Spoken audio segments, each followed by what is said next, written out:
diferencia entre lo público y lo privado. Lo público es de todos y para todos. Lo privado tiene un derecho que no puede ser invadido.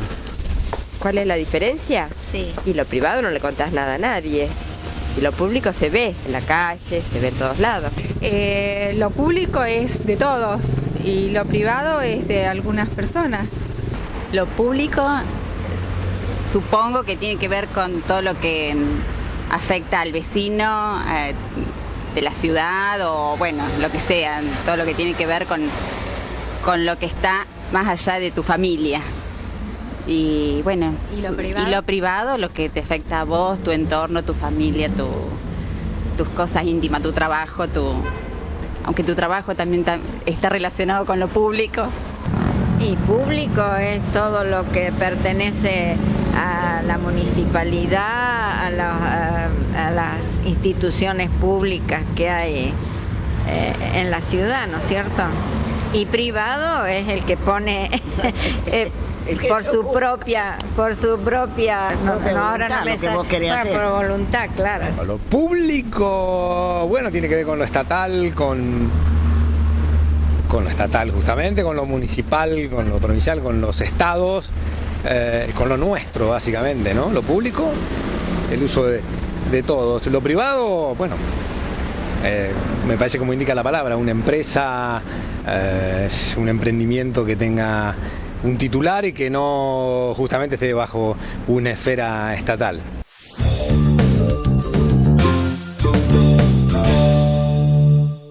Justamente le preguntábamos a los ciudadanos si saben cuál es la diferencia entre lo público y lo privado. Entonces, bueno, más allá de los casos concretos que fueron mencionando en el bloque anterior, quisiéramos saber cuál es la postura que tiene cada uno de los espacios políticos que representan acerca del significado de esta distinción. Mira, hay más que por ahí el pensamiento de cada partido o signo político.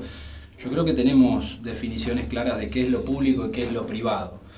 Encima, dentro de lo público, existe esa diferenciación de cómo tratar lo público, si es de dominio público o es de dominio privado.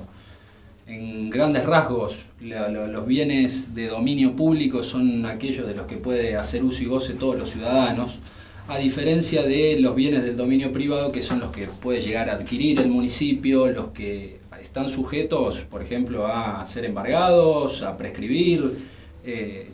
Después de esa diferenciación y quitando los bienes públicos, viene ya lo que es los bienes privados de cada persona que forman o que hacen parte de su patrimonio, lo que viene a ser el patrimonio de cada uno.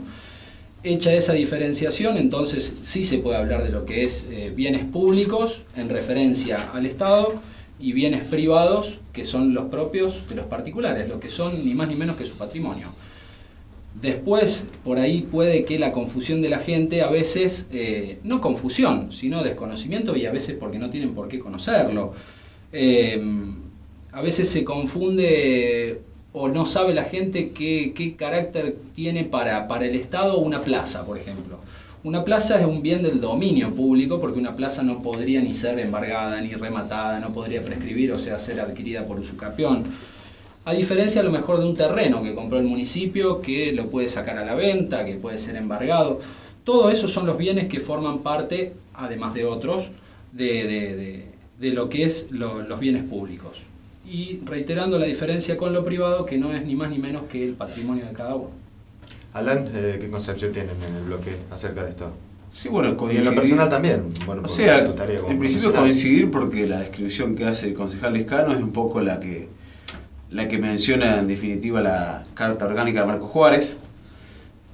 Por otro lado, la concepción un poco que uno ha tenido a través de las distintas votaciones que se han dado relacionadas con bienes, tanto de dominio público o de dominio privado del municipio, si uno le da dudas que hay que partir de la base que son bienes de todos los habitantes de Marcos Juárez, y por eso hay que partir en la votación o en la opinión de este tema de considerar que no son de uno propio, no son bienes privados de las personas, sino que son de todos los habitantes de Marcos Juárez. Algunos, como decía el concejal, son de dominio público, como los espacios públicos, y otros de dominio privado, pero hay que estrechar un poco más los cuidados relacionados a las votaciones del Consejo Deliberante referidos a estos bienes, estrechar los cuidados respecto a las actuaciones que tiene el Ejecutivo relacionadas con estos bienes, porque especialmente tener en cuenta que tanto el Consejo Deliberante como los distintos intendentes que van pasando por la municipalidad están de paso, y los actos que se realizan perduran en el tiempo, muchos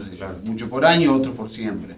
Entonces hay que estrechar los cuidados en el momento de hablar o de tratar temas relacionados con bienes del Estado municipal.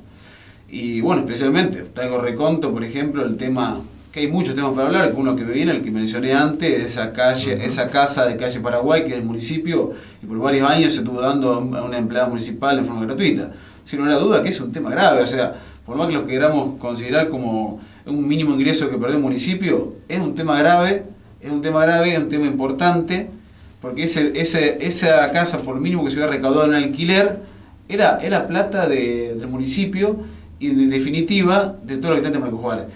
Y como ese tema, hay otro tema más para tratar en realidad, que no sé si es el momento ahora de ponerse a hablar, pero un tema, por ejemplo, que me viene a la memoria ahora, que si bien trata de un servicio público, no de un bien público, pero también tiene alguna relación también en lo que hace en lo público y lo privado de las personas, lo que hace el servicio de riego.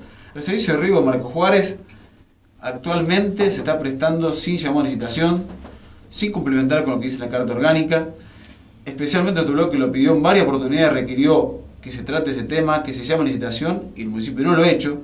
Sin lugar a duda que ahí, si el Ejecutivo estuviera tratando el tema como realmente como tiene que ser, considerar que está el interés de todos los ciudadanos de Marcos Juárez de por medio, tiene que llamar a licitación para la transparencia, haber llamado a licitación para que se pueda controlar el servicio de riego, porque no son pocas las personas que se quejan que el servicio de riego no es óptimo o no es adecuado.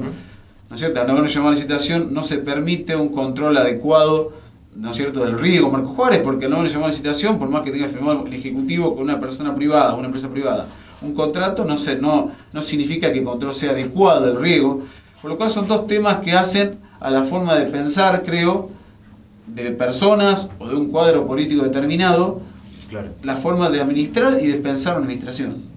Bien, le agradecemos mucho a los dos, al concejal Gabriel Escarnio y al concejal Alan Bolbezón también, por haber participado, por haber pasado por los estudios que tenemos aquí montados en Radio Ciudad. Muchísimas gracias a los dos. No, gracias a ustedes. Bien, ya continuamos con el último bloque. ¿De qué se trata? Este cuarto programa que estamos compartiendo con ustedes en este jueves por Televisora Regional Unima.